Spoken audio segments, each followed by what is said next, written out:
This is the Olympic Sliding Centre at Whistler in British Columbia. What a great shot of a great facility. It's also the venue for the 2012 World Cup 2man Bobsled racing.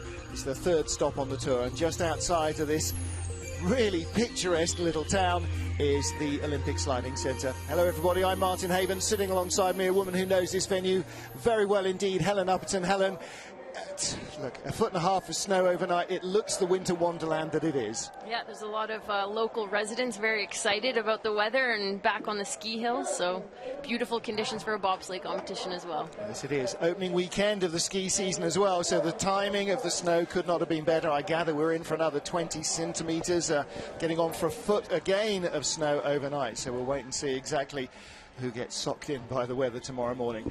Well, what about this Whistler track? Of course, it has a reputation as being very fast indeed, fastest speeds ever recorded in a bobsled. Yep, this is the fastest track in the world due to the very, very steep vertical drop.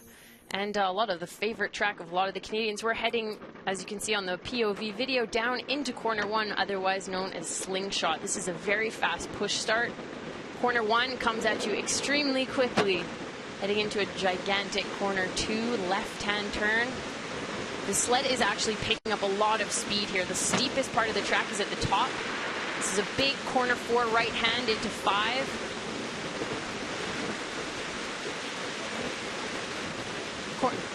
Corner seven here, otherwise known as Luder's Loop, double pressure corner. This straightaway actually has a bend in it, so it's corner 8. Number 9 and 10 set up the bottom of the track. You're already over 130 kilometers. This is corner 11. Corner 12 sets up the 50-50. Corner 13. And you really, as a driver, start to feel the speed down here into Thunderbird. Pulling over 3 Gs in the finish and cross the finish line. Usually with speeds upwards of 145 kilometers an hour, which is extremely fast for a bobsled. Certainly is, and you just hear the noise there and look at the video, even from the comfort of your lounge, and you know this is a very fast track. Well, the air temperature, there's a little bit of cloud cover coming and going, the sun. It's just over 1 degree, and ice at -1. Might be a little bit of frost on the track as well, Helen, because it's fairly humid. You know, the snow is melting. There's a lot of moisture in the air. Yeah, the track crew here in Whistler have to do a lot of management of the weather conditions, and obviously with the snow, excessive snow last night, there's a high humidity level, but I know the track is going to be in great shape, and there was a great skeleton competition this morning, so. Well, let's see if we can continue with our trend. So far this season, the same 3 men have taken gold, silver and bronze in 2-man races. Stephen Holcomb, who starts 3rd here, will be the man who has those 2 wins off the bat. No Netherlands. Edwin van Kalker has withdrawn, and Ivo de Bruin suffered concussion in a training crash, so he is not in. And that reduces our field to 26 rather than 27 sleds. And there have been a number of crashes in training in the 2-man and the 4-man. And Helen, you know, everybody's just going to hold their breath a little bit more as they come out of 12 and get to 50-50, which is one of the key areas of this track. Yeah, unfortunately, Whistler is, because of the speed, pilots fall a little bit behind things as they're heading down the track, but I mean, it's a great course. It is, the speed does cause a little bit of danger, but I think they're managing the conditions really well, and I think the last day of training went pretty well for everybody, so they're looking forward to the competition today. You certainly can't say that other tracks don't have their dangers. In the Europa Cup racing in Winterberg in Germany, there's over 20 crashes in training alone, so they all have their dangers. You can see one of the crew of Germany 2 and the rest of the fans and crew lining the top of the track as we get ready for Germany 3 to get the 3rd 2man FIBT 2-man World Cup of the season underway. This is Francesco Friedrich with Janis Becker behind him. It's the first time that Janis has started a 2-man race. Lots of encouragement at the top, and Helen, for a driver and a crew, that really just helps ramp up the adrenaline. You can hear the crowd cheering from the sidelines. Push time 4:76. That's a good start time. He's a very strong starting pilot. Small tap on the right wall going into corner 2. The top of the track is the most important place to be clean. It's where you start to build your speed. It's very important to stay off the walls. An early entry into corner 5. into Luder's Loop. And this is a very important portion of the track. That straightaway is not a straightaway. There's a bend in it, corner 8. You should see a speed trap as he comes out of corner 11. Check his bottom velocity. Over 130 kilometers an hour. The track's pretty fast. No problems through the 50-50. It's already way over 80 miles an hour. That's 90.2 miles an hour through Thunderbird, the bottom corner. 145 kilometers an hour. So yes, we're not lacking much in terms of speed here, are we? 52.67 slide. Just over 50 seconds to cover. 1,400 meters of ice, getting on for a mile of ice from a standing start. That's pretty impressive. Just to put it into perspective as well, the track record here, which was set at the Olympic Games, is 51.57. So they're about a second off the track record with the conditions of the ice today. Well, let's put that into drag racing terms. That is getting on for a 13.5-second standing quarter mile, pushed by muscle. That's quite impressive acceleration. There is Francesco Friedrich. And he's been having a really strong season so far. He's taken 2 bronze medals this year. Always showing the depth and the strength of the German program, one of the strongest nations in bobsleigh and skeleton. Manuel Bahata, winner on this track in his first ever World Cup appearance here. Christian Poser in the back of the 2-man sled.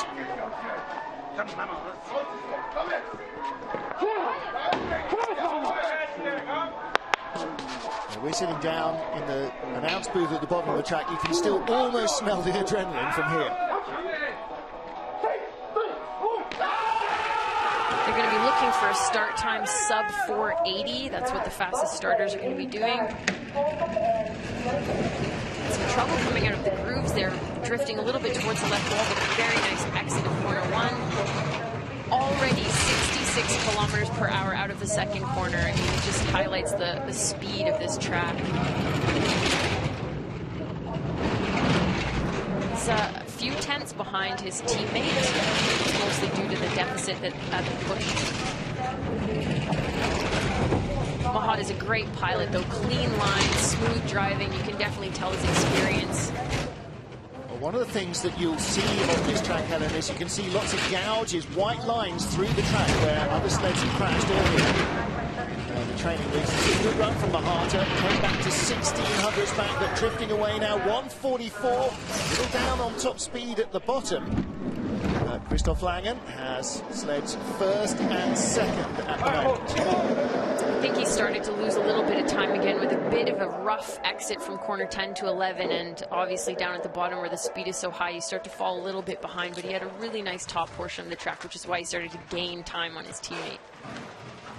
More corners, the more opportunities for a driver to gain, but the more to lose as well, potentially. Yeah, I love these slow-mo replays of the start, the ice just flying off the spikes. You can tell the power that these athletes have at the beginning of the race. They're all pushing a sled. The minimum weight of a bobsleigh is 170 kilos, so they've got to get that thing moving so quickly over 50 meters.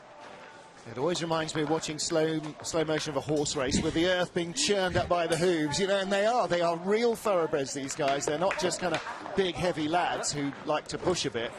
These guys just are awesome machines. Olympic medalists Stephen Holcomb and Stephen Langton. I know Steve Messer is watching at home as well, glued to the couch like everybody else.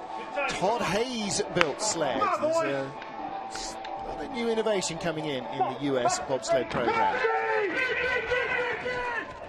Should be one of our top 5 pushing teams. Steve Langton took the week off last week in 2-man to give Curtis Tomasevich a shot at the 2-man. Doesn't seem to affect this pilot too much with 2 gold medals in the first 2 World Cups. The last man to win 3 in a row was Germany's Andre Langer. It was 2006-2007. Start of the season, last to win 3 in a row.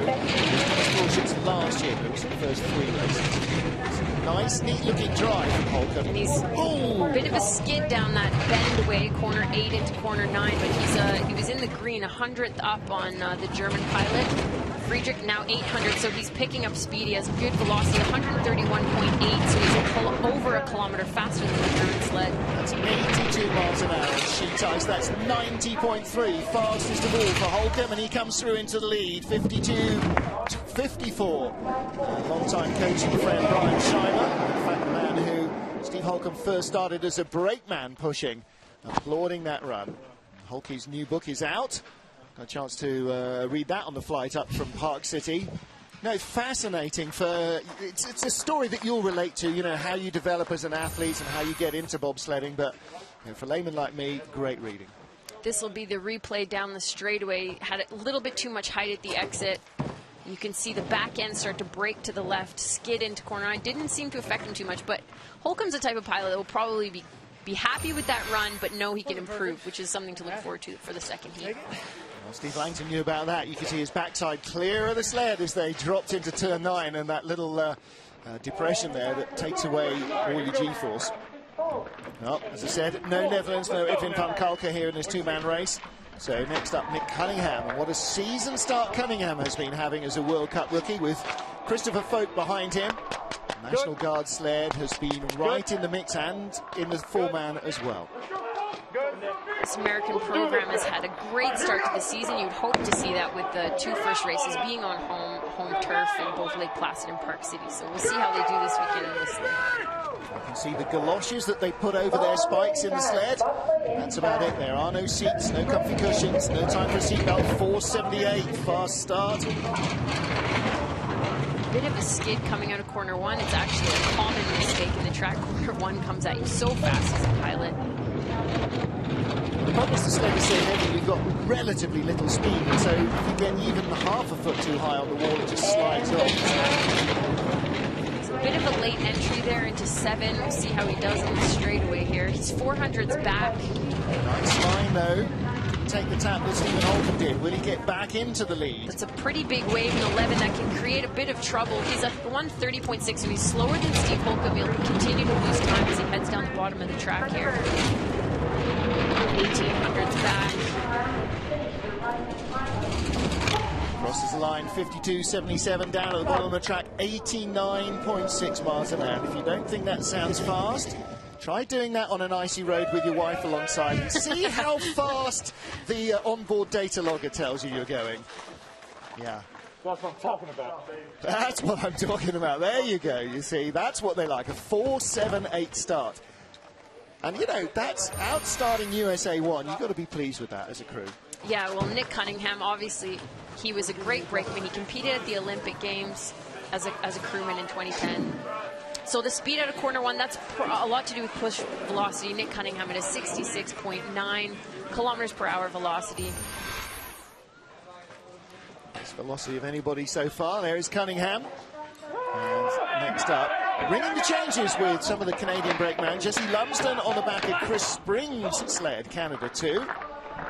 Pulling the big guns out this week for all 3 pilots. Well, you know what? They want them all to have equal number 1 start.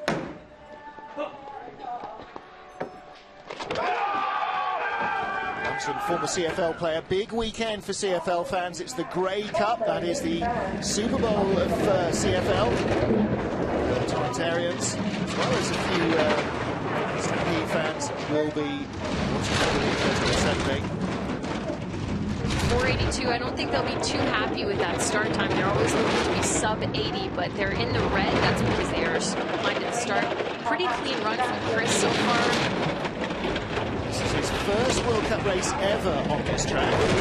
Yeah, he hasn't competed here in Whistler since the 2010 Olympics, where he actually represented the country of Australia, which is interesting. Born in Darwin in the Northern Territory, so not only his first race here at World Cup, but his first race here as a Canadian athlete. All sorts of boxes going to check. 130.4, very good speed. 144.9, very good speed as well from Spring. That is a nice run. Oh, come on, Graham. It's a bit better than your Buffon hairdo. Come on, Graham Richardson, a bit ho-hum with that. I'm not. I think that's an excellent run from Canada too. Well, listen, Helen, you know, any time you get into the top 6, you know you've done a good job. You've got 3 American sleds, you've got 3 German sleds. I mean, before you go anywhere else, so you've got to look at, you know, a 4th run as being very good. And if there were mistakes, gives you something to do in the second heat, right? It does, that's true. You always have, all these pilots are so competitive, looking to improve, but the Canadian drivers have high expectations here. It's home track. They're looking for all 3 drivers to be in the top. 10 and maybe in the top 6. So maybe that's why the coaches are a little frustrated with the performance. Well, what they're looking for is all 3 on the podium. Exactly. But whether they get that or not remains to be seen in the second heat. Oskars Melbardis of Latvia now.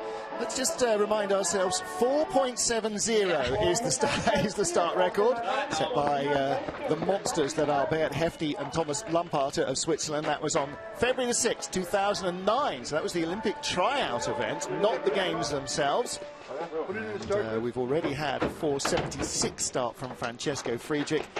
This Latvian pair are the big start monsters.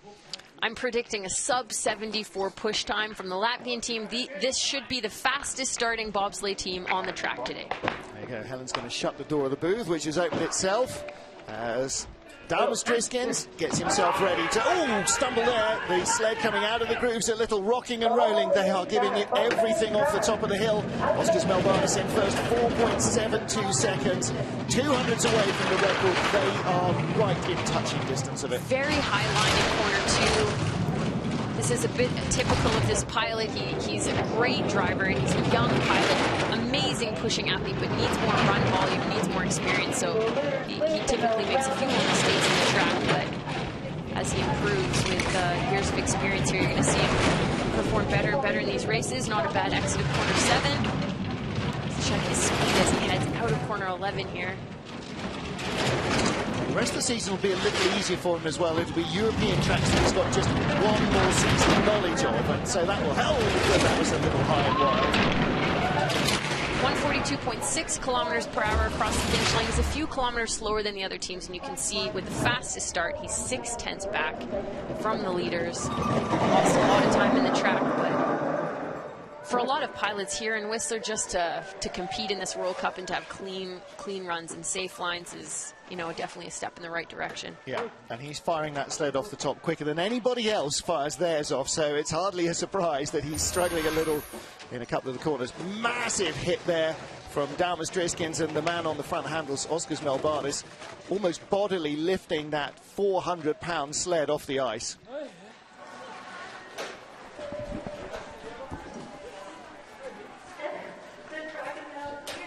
You can see the slow-mo replay of Thunderbird there as they go roaring through that finish curve.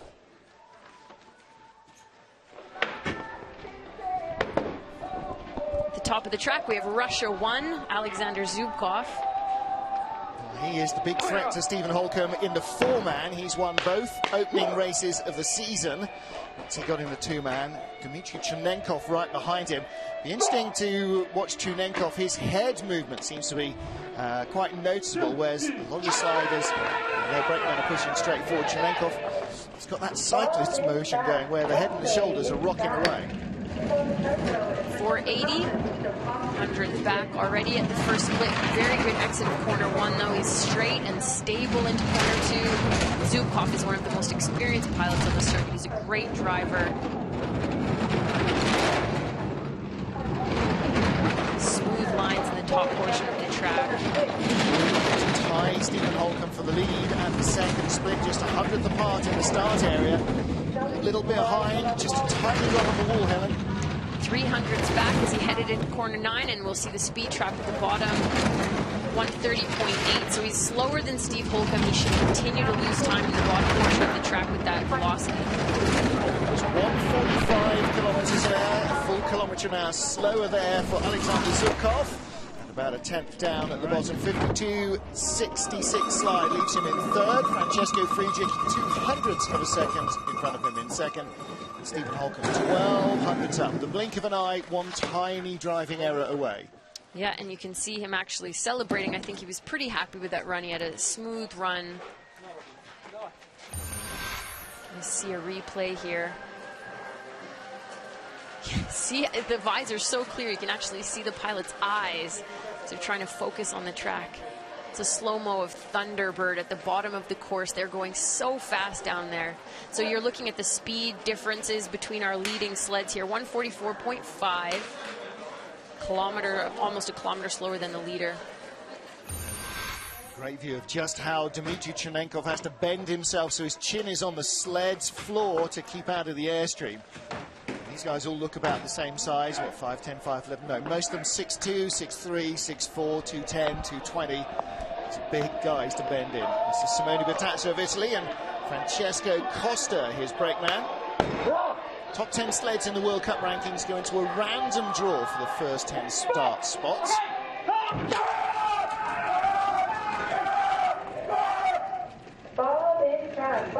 Sure, volume from the back bench there as they get away. 486. 700s back from the push time, a brush along the right wall in corner one. Like I said before, in the top of the track, you have to try and stay as straight and as clean as possible. Try to build the most speed that you can.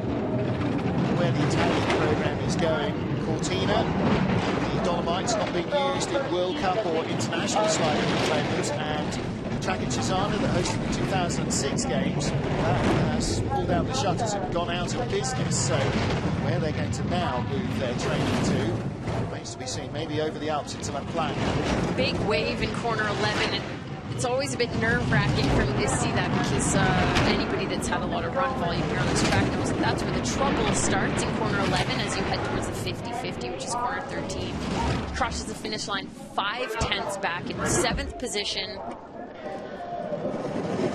Outside the top 10 after the first heat is done. 26 sleds, which means that if they all complete safely, then 6 of them will be interested spectators for the second heat, as we go 20-1 in reverse order of their first heat performance. So at the moment, safely in the race, and he should be on that speed, but we'll wait and see. You can see the height there as he comes around the second pressure of corner 11, and a late entry into 12, which it's a little bit scary, so he's going to have to steer extremely hard to make sure he gets through that 50-50 corner without any problems. The British have a phrase for that. It's called Robin Hooding it off. If you imagine what you do with your hands when you're pulling back a bow, normally you steer, the knuckles barely overlap. Robin Hooding, that's full articulation. Haul it off the court. Let's go. Now Corey Butner, USA 2 with Johnny Quinn. Start draw number 10 for them. No disadvantage here in these conditions. No snow or too much temperature change to worry about. Good. Johnny Quinn with some fantastic November action going on. Coach is making sure those spikes are clear of any snow and ice to get maximum grip as they blast off the start block. Great livery on this autism speed sleds. One of the things that I really enjoy a lot about watching the US sliders is just how good the sleds look. And, you know, it's all part of pride in the job, isn't it? You know, you want to look good, you want to put on a good show. Most of the pilots treat their sleds like part of their team, naming them. Very, very particular about the color and the paint job. You can see it, not the smoothest run so far. You have a very early entry into 5, skid into corner 7. Some small mistakes. It's 3/10 back from the leader. Nice straightaway. Early entry onto 11 here. Run going, 7th place at the moment, clawing his way back into contention. 131, that's 81.5 miles an hour. It's a pretty good speed coming out of corner 11. A hit on the wall and a big wave in the beginning of Thunderbird across the finish line with 52.96. Still had a 145 kilometre an hour, over 90 mile an hour top speed through Thunderbird. Thunderbird named after one of the Aboriginal totems that come from this area, Canada, and in fact the name of Corey's 2-man and 4-man sleds both come from Hawaiian tradition, where he spent a lot of time growing up as a child. So the 2-man named after the goddess of fire, his 4-man is named after the goddess of ice and snow, who apparently, according to Hawaiian tradition, slid down volcanoes on a bamboo sled. Now so the parallels are great, aren't they? You see this height in corner 15. He's going to hit the right wall, which is going to send him extremely high in the first pressure of 16. Keep in mind, you're going 145 kilometers an hour at this point in time. So the reaction time of these pilots has to be so fast. Stephen Holcomb leads from Francesco Friedrich and Alexander Zubkov, and this will be the 10th sled off the top of the hill. Rico Pater and Simon Friedli. Rico was one of 3 sleds who wrecked in the first training run yesterday in the space of just 4 sleds. It seemed that, as with NASCAR racing, cautions breed cautions, so it was here. You can see the D rings, the metal handles that are attached to the steering ropes on this bobsled.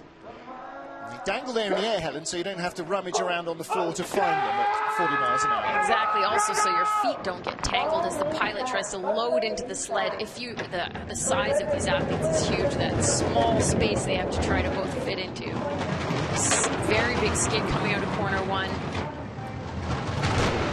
Big cheer when they made their second training run safely yesterday, so that's why I should be looking to try and get to 11 in some shape. You can almost sense he's been a little tentative about his stance here. Yeah, there's definitely an appearance of nerves as this pilot's going down the track. Pretty late exit off the corner 7. Not a bad run so far. Transition looks good. Yep. And that's good for confidence and safety. No problem. He's through. Well, you don't see no problem. You know, once winter two-man races, we've seen winners roll in across the finish line. So there's never no problem, but they get down and get down safely, and that is vital for confidence. We saw that in the women's skeleton race. Lizzie Yarnold had a very nervous first run, and then just relaxed into the second one, and hopefully you'll see the same from the Swiss. A huge mental component comes into play when you've had a crash the previous day, and you know, in a race situation, you have your runners polished, nice and shiny, and you're pushing as fast as you can, and everybody's in speed suits, not a lot of protection, so to be very mentally tough to be able to bounce back. Yes, you do indeed. That is our 10th sled down, no dramas and no near misses so far, which is very good news indeed. Every bobsledder, every fan, you know when it's going to go wrong, it doesn't look good. Stephen Holcomb is our race leader. We still have 16 more sleds to come here in Whistler. Stay with us.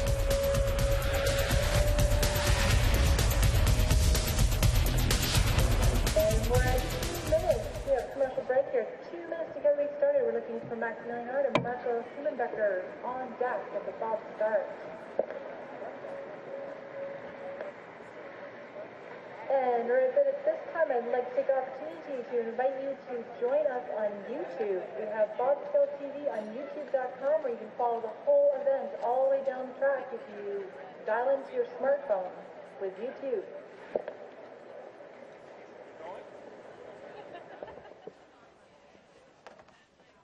And while we have a few minutes here, we'd like to thank Weissman, Dow, Resort Club Whistler, Whistler Municipality, the Whistler Sliding Center, Bobsleigh Canada, BC, Omega, Whistler Blackstone, Canadian Heritage, Adidas.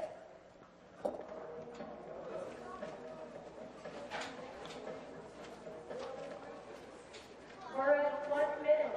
1 minute to get started here. We're looking for the National Arms and Marco Schulenbecker to the Bob start.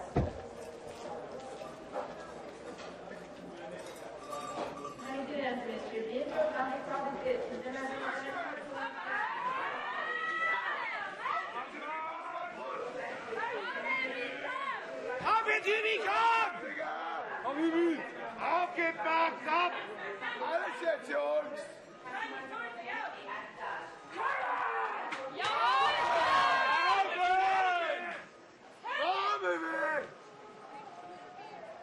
Auf geht's, Digga! Wir singen jetzt, Jungs! Und die Familie weg!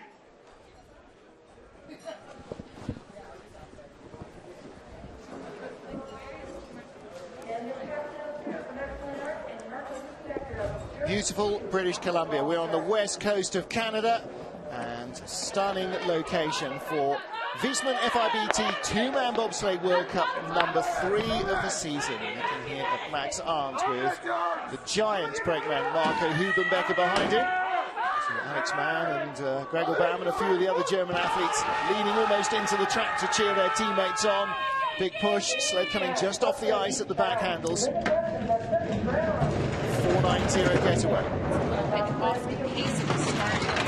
Small tap into turn 2, high line. So already a few mistakes at the start. With a push time like that, you cannot afford to make these types of mistakes. Lose time as he heads through the middle portion of the track. 200s down on race leader Stephen Holcomb of the USA. Martin Hayden and Helen Upton in the booth watching the action with you. Call that line for corner R79, the safety tank on the left wall, it actually helps give you a nice entry to the airline, so it's not too big of a problem. You can see he's still losing time slowly. 130.6, not a bad speed out of not the fastest. And he's over 125 kilometers an hour, so he's picking up velocity at the bottom. Really got some nice lines down the bottom. He went down from 10th at the start to 5th position at the bottom of the track. So giving away a little time at the start, but picking it up, particularly down below 50-50 when you get into the Gold Rush Trail. That's really where he seemed to find some extra speed. It's probably a combination of a couple factors, equipment, well set up equipment and great driving, because to have a 490 push time, which is, you know, 1500ths or so off of our fastest sleds, and then some mistakes in the top 3 corners. You can see the power of these athletes at the push. It's amazing. Smooth load. You'll see this tap on the right-hand wall as he heads out of corner 1 and into corner 2. It's a tiny little glance, but it's enough to put you right across to the wrong side of the track. Exactly, which produces this really big wave in the first part of corner 2. So, like we said again, small mistakes, but he made up for it at the bottom of the track with great speed. Great view of the runners, not square edge like an ice skate, but rounded runners. And that's for reduced friction. You don't want to be breaking these things by getting them sideways. Lyndon Rush of Canada, Lascelles, Brown on the back handles, and really starting to up the program now for Canada 1. The last time Lascelles and Lyndon competed together here in Whistler was at the Olympic Games in 2010, and unfortunately they were upside down, actually. I was going to sit in that one. 66.3 kilometers an hour, 41 miles an hour. That's about 200 meters into the run. Not even that. Accelerated that fast. He's the most experienced pilot on this track, has the most runs out of anybody, 700th back in the leader. Bit of a rough exit off corner 10. 131.6. That's a very fast bottom speed, close to the fastest I think we've seen today. 1.9, top speed of the 145.4, 146. He's going to get very close indeed. 52.57. Great run from Lyndon, which is what you'd expect from him here on this track. Nice. So we have USA, Canada, Germany, Russia, USA, Germany, Canada. That's your top 7. And rounding out the top 10, Germany, USA, and Italy. So great run from Lyndon Rush, 0.03 of a second covering the top 2. Are we going to get a new winner this season? See smooth lines from this pilot. Lyndon's actually starting 13th out of the top 10 because of a crash last week in 2man where he finished 19th. Another great view of Thunderbird with that 146 kilometer an hour, the fastest speed we've seen so far at the bottom of the track. Phenomenal pace. And again, Lascelles Brown just wedged down into the bottom of the sled. Let's take a look now at Switzerland, Martin Gulliker. Again, crashes in training. Abe Morlu behind him. Actually from Liberia. A couple of interesting Swiss athletes. They've got Abe, they've got another athlete in from Belfast, Northern Ireland, originally. So, yeah, a lot of recruiting. They all live in Switzerland now, but like Canadians, I guess, roots stretch out a long way. Yeah. Martin had a great first heat of the Park City World Cup last week. He was sitting in a medal position, I believe, wasn't he? The other 2 Swiss drivers are racing back at home in Europe in the Europa Cup. Beat Hefty yet to win a race. Crashed twice already this week. 495, I think that's the slowest push we've seen so far today. He's going to be a little bit back here at the top just because of the velocity from that start time. Well, you know, bearing in mind he's had a couple of crashes, you know, you had a similar situation last year. What does that do when you're at the top of the hill? Does that just make you a little reticent? I'd be inclined to say no, actually. I mean, part of the reason why bobsledders love this sport is because of the adrenaline. The danger is part of the, you know, a part of it that we love. And I think that it probably doesn't put him off too much. You're tough. We've seen you race, busted up ribs and all sorts of other things. clearly insane. 128.9 kilometers an hour, 80 to 89 miles an hour down at the bottom. Well, he got down safely, and for him, actually, that might have been half the battle, more than half the battle, maybe as well. His bottom speed was about 3 kilometers an hour off our top pace. But like you said, after a bit of a tough week, not a bad first run. 2/10 quicker than teammate Rico Pater, so if Gallica was holding back, then Rico was as well. You know what? He's got that kind of, yeah, glad to get out of this. Just looks a little stiff. There's a few tracks on the circuit where you see a bit of a sigh of relief from the pilots just after the, maybe it's to catch their breath as well. Focusing so hard and holding your breath in some of the corners. He had a big wave in that first pressure in corner 11. He missed the steer, which produces a pretty high second wave. But recovered well as he headed into corner 12. No big issues.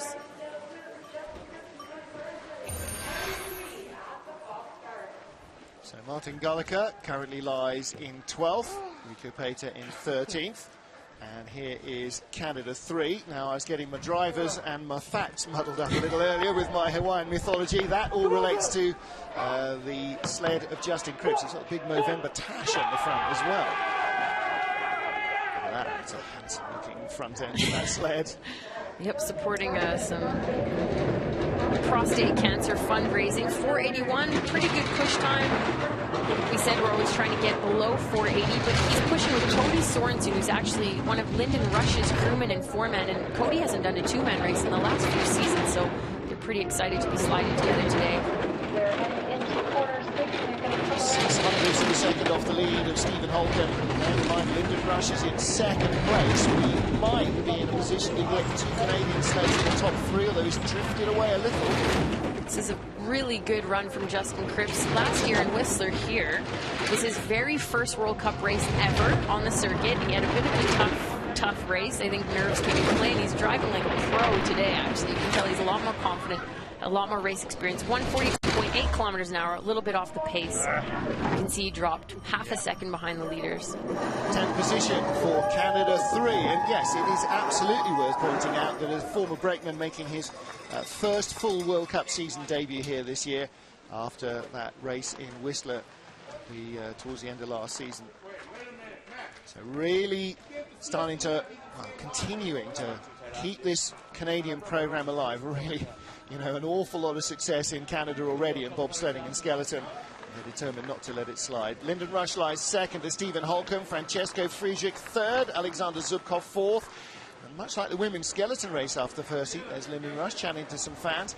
Just 1200ths of a second covering the top 4. To all intents and purposes, they are nearly level. And there's King, Lyndon, his brakeman, enjoying a chat with the fans as well.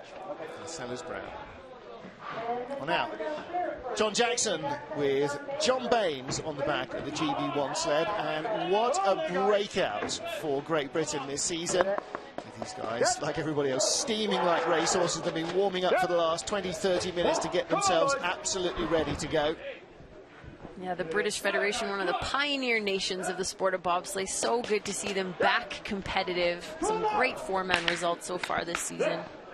In third place in last weekend's 2-man race after the first heat. A great drive from a low start draw. That is changing all the time. They're posting such good results. And the crew really united. Ooh, and a little pump out of the grooves. This is a huge error out of the grooves. Actually, I've seen a few drivers have some problems coming out of those grooves. Sometimes they're cut slightly unevenly. The drivers have to be holding their ropes as they come out of the grooves. You can see he hit twice before the first corner. He's already 0.3 of a second behind. Good start, 486, but those 2 taps is going to really put him behind. Now he needs a wonderful drive to stay in contention. Half a second back. Actually, one of the hardest things to do is to regroup after a mistake like that.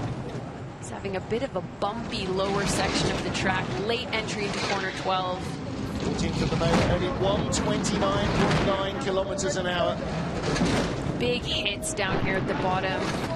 I think maybe the mistakes at the top of the track put him off a little bit. 53.46, 14th place. Well, hopefully that should be enough to keep him in the second heat, but a little bit disappointing. Only 141 kilometers an hour down at the bottom, a mere 87.8 miles an hour.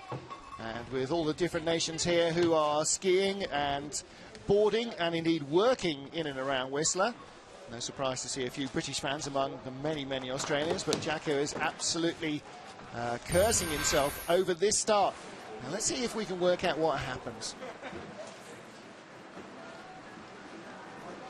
The driver has to clear those steering ropes as they slide into the sled. He might have gotten a little bit tangled up. The brakeman, when he loaded into the sled, I think caused the skid, actually. Yeah. You could see as he slid into his seat, the back end of the sled jumped out and sent him into that wall. And at that stage, Jacko's hands were just coming under the cowl, so he didn't have his hands on the ropes, and yeah, the sled got kicked into a bit of a slide. High line down here in 13, at corner 14, sorry, with a big hit on the wall.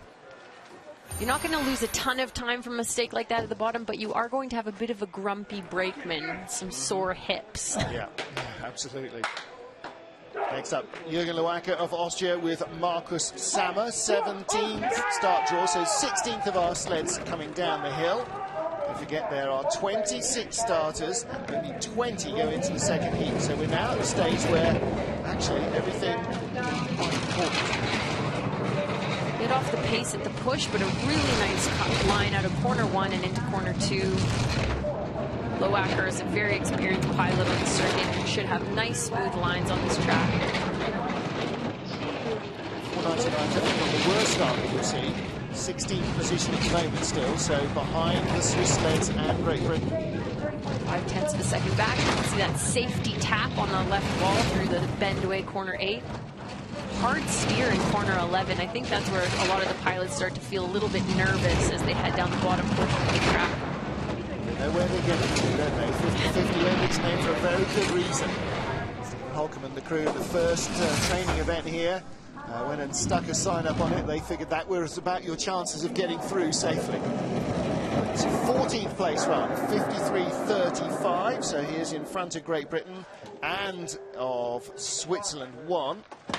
So he has 2 sleds behind him at the moment, which is a little bit of a margin for error, and that should be enough to see Jürgen Loacker into the second heat. 16th ranked push, 14th ranked at the bottom. Not a bad run from the Austrian team. So it looks like the brakeman had a little bit of trouble with his hands on the handles at the back of the sled. Might have slipped a little bit. Something that takes a lot of experience, a lot of practice to get the ideal way of hefting all of your muscle into this sled. Yeah. See the driver catching their breath at the bottom. Well, do you know, everybody says, well, all he's done is sit there. He's sit there with 5 or 6 people sitting on top of you, crushing the air out of you in most of these corners. You really feel it. Le Coster and Roman Heinrich, his brakeman. Young man from France, raced strongly in the Europa Cup last season, only spent a couple of years on ice, Loic, with a sled built by legendary Frenchman Bruno Mijon.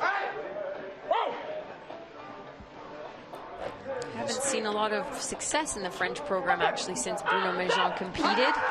Yes, I mean, the last medal for France was in Nagano 98 in the 4-man. Bruno Mijon tied with the British for the bronze medal, and for both of them, that was the last Olympic medal in bobsleigh.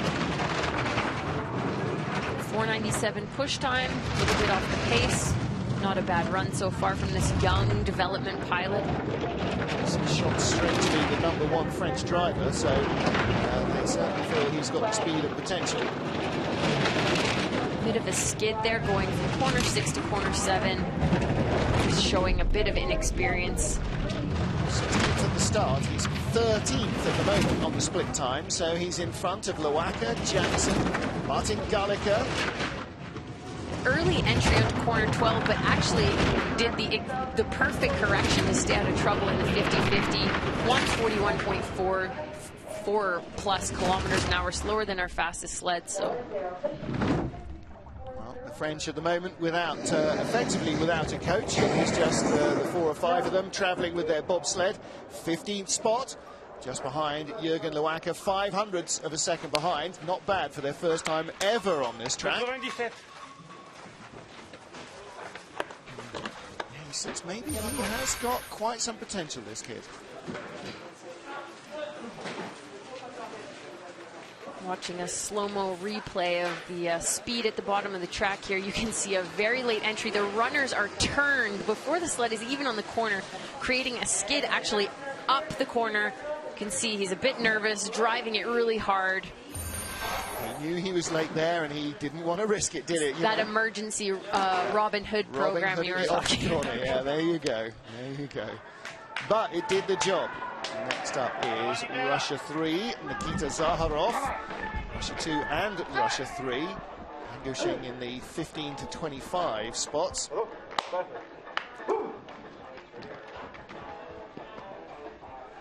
Sergei Prudnikov, a late addition to the back of the sled. I think he was originally scheduled to be on the back of the 2-man. That changed overnight. 493, not the fastest start. We'll see how they do with the skid coming out of corner 1 here.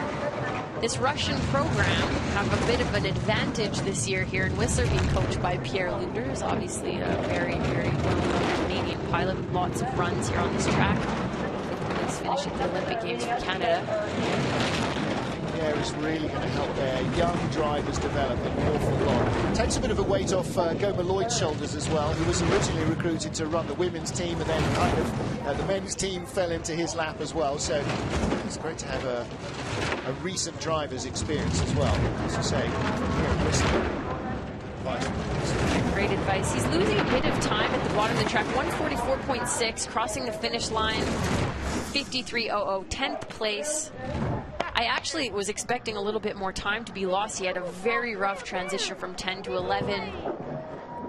It's good to see these drivers staying on top of the steers in the bottom portion of the track. It's why we've yet to see any big problems in the 50-50. I think everybody's yeah, I think very focused. Anybody who hasn't had their bell rung has been very aware that lots of people have. So yeah, you see a lot of work going on the runners, probably more than you would at most other tracks. Pretty smooth transition there from 15 early, nice early entry into 16. You see a nice smooth line, no waves. That's a pretty good program in the bottom of the track. Good speed, 144 kilometers an hour. Now my only worry is they start 493. The French started 497. Now remind me again, who's holding the games in 14 months time? Yeah, not where they need to be. Jan Verma and Jan Stoklaska of the Czech Republic, 19th sled off the top of the hill. You can see they're counting down. Green light means the track is clear. You have 60 seconds to get the sled onto the ice and through the start beam there. Good smooth load from the brakeman, 492. The last few sleds we've actually seen pushing the 490s. It's a lot of the reason why they're also in the back part of the field. The start in bobsleigh is such a huge part of your result. They say you have 3 components that will get you on the podium: a fast push, good equipment, and great driving. Speaking of great driving, Jan Verma is having a little bit of trouble through the middle portion of the track here. Oh, he is he's trying to let it ride, and the nose is getting so high up the track, the tail is just dropping off the corners before the nose. We can see a little bit of panic steering. That steer in corner 7 where the back end falls away, we actually call that the Shauna Roebuck, because she was the first person to ever make that mistake on this track. That's why Luders Loop got its name. I thought that's how Pierre crashed, by going in forwards and coming out in reverse. 54.85, and that was, if you think it was uncomfortable for the driver, think how the brakeman felt when he felt himself dropping down the track. And I haven't had skids like that in the back of a sled, but when you get a little skid going in a sled, you really, really feel it. You can feel the lateral movement, which is not what you expect on a track. Yeah, you can see the frustration on the pilot's face. I hope we get a replay of that corner. What happens is the pilots release the steer too soon, and it's all about pressure in bobsleigh. So the pressure falls away, the back end of the sled drops out.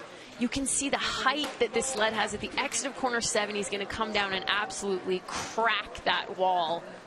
And like you said, that brakeman is not going to be very happy. Yikes. That was the more dramatic of the two. There was another one, I think, in, 4, that, again, the nose was right up. I thought, ooh, he's going to be lucky to get out of that. Yeah, there's 3 corners here in this track that can happen. 4, 6, and 7, actually. Yikes. Next up is our 20th sled. This is Patrice Savelle of Monaco, and a very familiar face returned to the paddock this weekend. Sebastian Gattuso is back on the back of the Monaco sled. He hasn't pushed in 2 seasons, and they were having push training lessons between the two of them, watching others go, and Seb trying to get his head around exactly how it was that you're supposed to get these sleds off the line. 4.98 getaway. A little bit off the pace at the start, but great transition so far. Hard steer in corner 3, a bit unnecessary, but 1 and 2 were good corners. It's 3/10 back so far. Patrice, again, one of the more experienced pilots on the circuit, representing the country of Monaco, the small country of Monaco, for many years in the sport of bobsleigh. Following in the footsteps of Prince Albert. 5 times an Olympian for Monaco in bobsledding. 129.5. The top sleds have all been over 130 kilometers an hour at the exit, corner 11. Smooth run, 143.7, off the pace a little bit. 19th at the start, converts to 15th at the bottom. So there is Bruno Mijon on the right-hand side, finding a bit of pace down at the bottom. Patrice Sauvel, that should see him in the race. 20 sleds down, all safely, or at least in increments of safety. Jan Verber's looked the most edgy. He sits in 20th place. Rico Pater of Switzerland in 19th. John Jackson in 18th. We still have 6 sleds to go in this first heat, but the race is now full. So we've got to make sure, or the remaining 6 sleds all have to make sure that they come through to get into the top 20. So it is go fast or go home. The leaderboard, Steve Holcomb, Lyndon Rush and Francesco Friedrich, the German rookie, are the top 3. Start draw number 21 for Yoon Jung-won of Korea. The Korean program, first races in the World Cup were here in Whistler, the first North American race at the end of last season. And in fact, Yoon John was driving the 4-man, one of his compatriots, the 2-man. And just as he walked up to the sled there, skidding, stretching out. Just to remind you, it is sheet ice. You don't want to go pulling anything before you've even got your galoshes tucked into the sled. You can see the spike plate on those shoes is just on the toe portion, so if the athlete steps onto the ice with their heel, they're going to have a little bit of a wipeout. This is still a very young program. Of course, we're talking about Sochi 2014 in Russia. The next Winter Games would be in Korea, and well, he doesn't get the push bar in because he had to grab the ropes because he could feel the sled starting to break away. That's another very time-costly mistake at the top of the track. It's unfortunate. He thumbed the tab just inside the top of the cow for the push bar. Unfortunately, he did it when the wall was still close enough to him that it just dragged along the top. He ended up waiting a second, but I guess this track gets your attention as a driver. You need to make sure you're ready for corner 1. Corner 7 there, you saw a big skid actually from corner 7 as he headed into corner 9. 0.8 of a second back, 127.2 kilometers an hour at the exit of corner 11. Again, talking about programs in their infancy, that really is the case here with Korea. Getting down safely and trying to get a second run is absolutely vital. He is 20th at the moment, so out of the race goes Jan Verber of the Czech Republic. The Koreans, for the moment at least, are in. Because, Helen, maximum runs, you get 6 runs in training, and for the men, you've got to combine 2 and 4-man. Exactly. So if he's more worried about the 4-man, he might have had 4 runs in that and only 2 trips down this track in the 2-man since the World Cup in January. Yeah, we're seeing a replay of the start here where the trouble began. He has a little bit of a slow load, so he's not holding onto his steering ropes. The brakeman loads, the sled jumps out of the grooves, pointing to the left. He has to steer, which is why he can't drop his push bar. When he does, drags along the short wall. He's lucky his push bar didn't snap right off, actually. Yeah, I see him often snag on something and bend. This is that skid we had mentioned earlier from corner 7 through 8 in the straightaway, and the sled is going to snap onto corner 9 as the pressure hits. You can see the nose turn very quickly.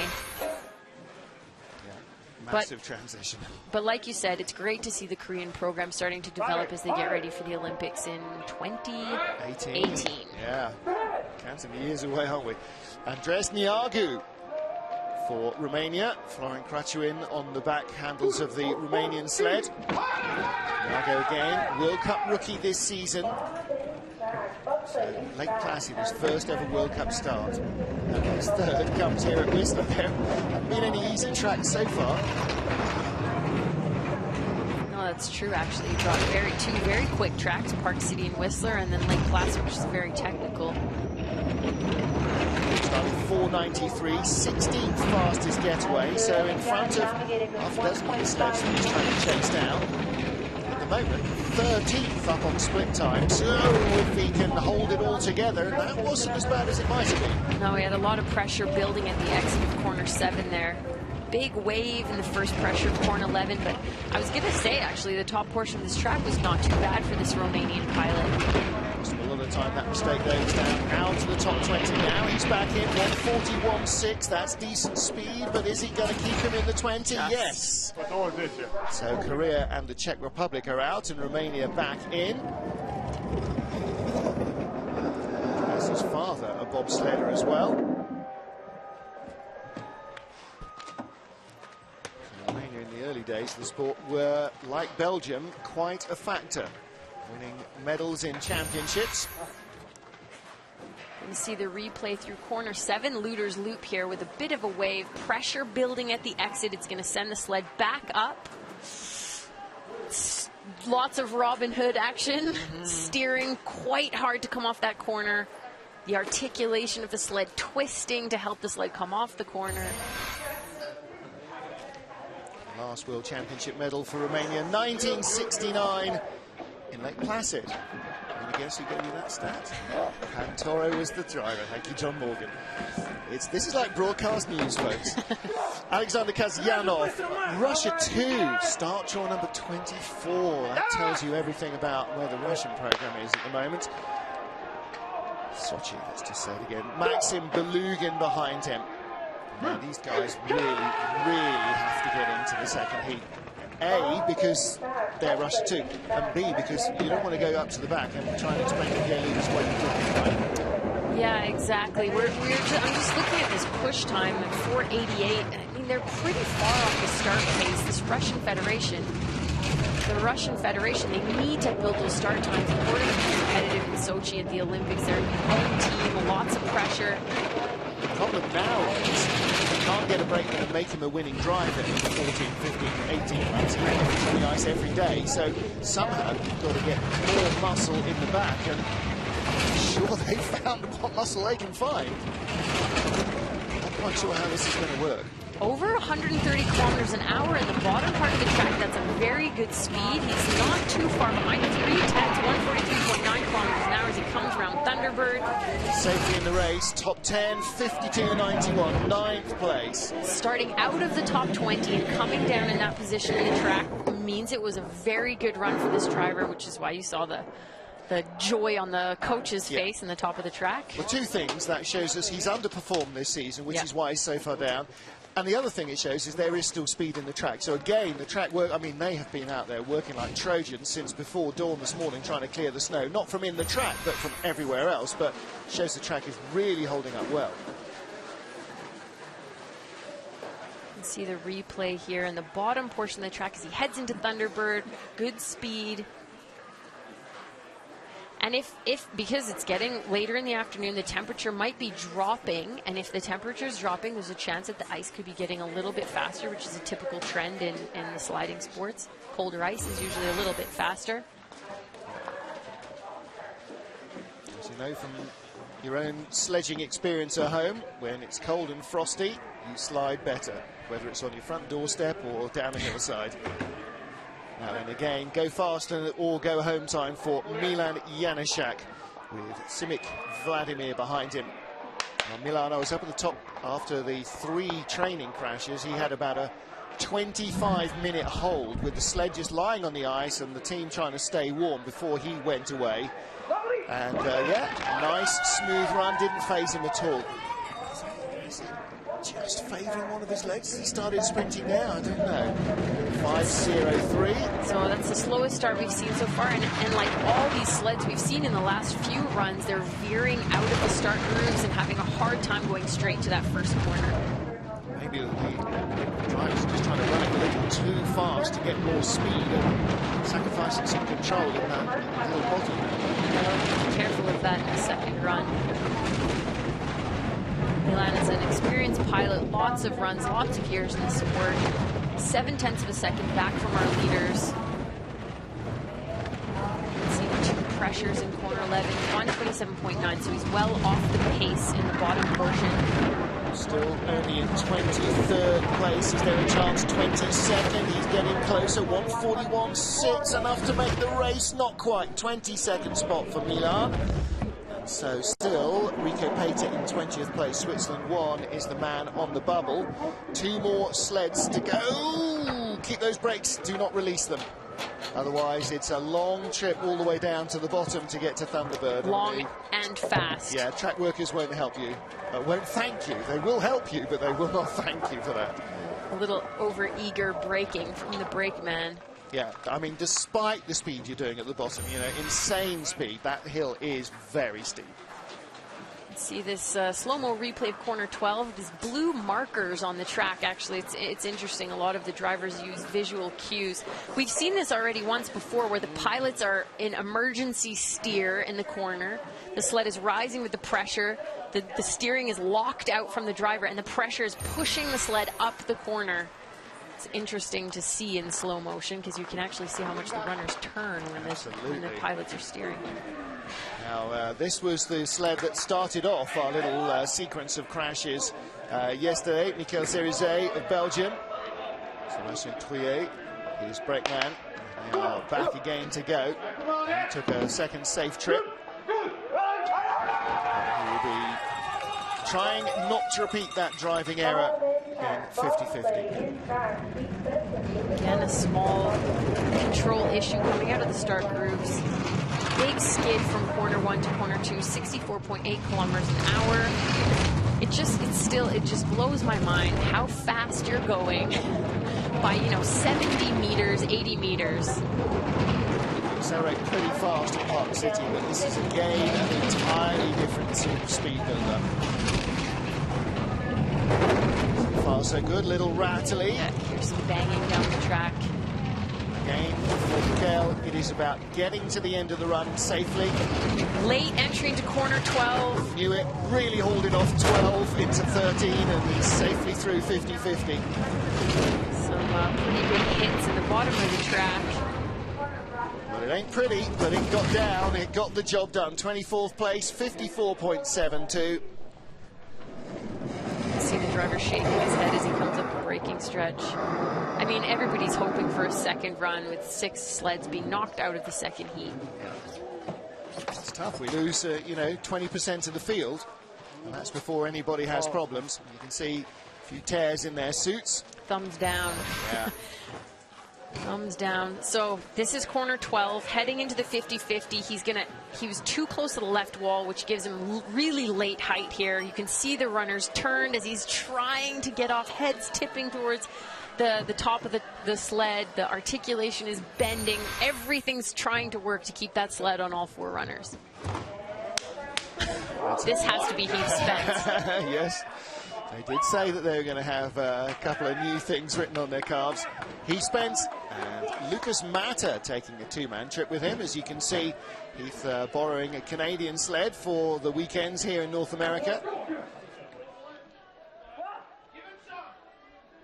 Right. Writing messages to family and friends. Heath's had a bit of a tough week, some trouble on the track.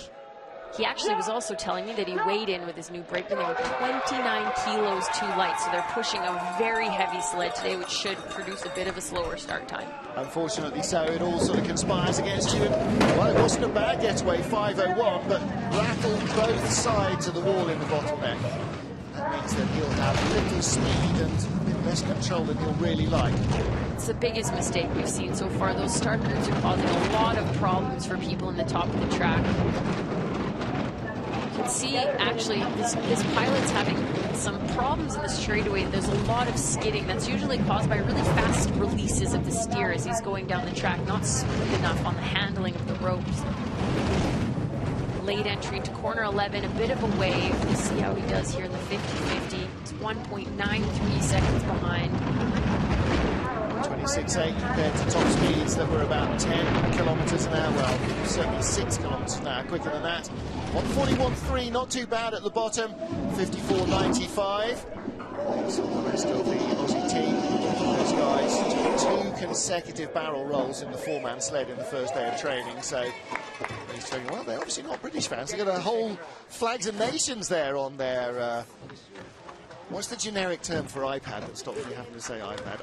Other tablets are available. That's the one I wanted. He spent not wildly overjoyed with that. He was really looking to make a second. So we're going to see the same problem that these other pilots have had. You have to get your hands on those steering ropes, brakeman load, sleds veering towards the left. He hits the left wall. It shoots him towards the right wall. Big skid. I mean, it's the equivalent of your brakeman pulling the brakes when he gets into the sled at the start. As that luge ramp comes in, you have an extra wide portion of the track. The sled was, you know, basically sideways. He's going to lose so much time up there. Yeah, he was blocking the track, front and rear hits. Frustration. Yeah, really. And these guys, you know, they're not trying any less hard than Stephen Holcomb and Stephen Langton. They are bleeding for this sport in every way imaginable. Really tough. Well, Heath Spence will not make the second heat. He was 26th in that run. Stephen Holcomb was first. He will be last to go as we go 20-1. Last to fast in our second heat to decide the third gold medal of the season. So far, we've only had one winner in Man's 2Men World Cup. Stephen Holcomb from Corey Butner, Francesco Friedrich. That's been the podium both times out. Lyndon Rush and Francesco Friedrich lie second and third. Corey Butner from 10th. Tell you what, if he finishes in the silver medal position, we have got a story on our hands. I don't know how that could happen, but Stephen Holcomb is looking to make it 3 straight. The first time in a season-opening trio since 2007 and Andre Langer. There's your top 20, and the remaining 6 sleds will be interested parties at the top of the track or at the bottom. Don't forget, you can join us for the second heat live. Helen Upton and me, Martin Haven, from Whistler Sliding Centre. It gives the athletes just around 20 minutes before the second heat gets underway here in beautiful British Columbia. Stay with us for all the action live from the Whistler Sliding Centre at the bottom of the hour. We'll be back.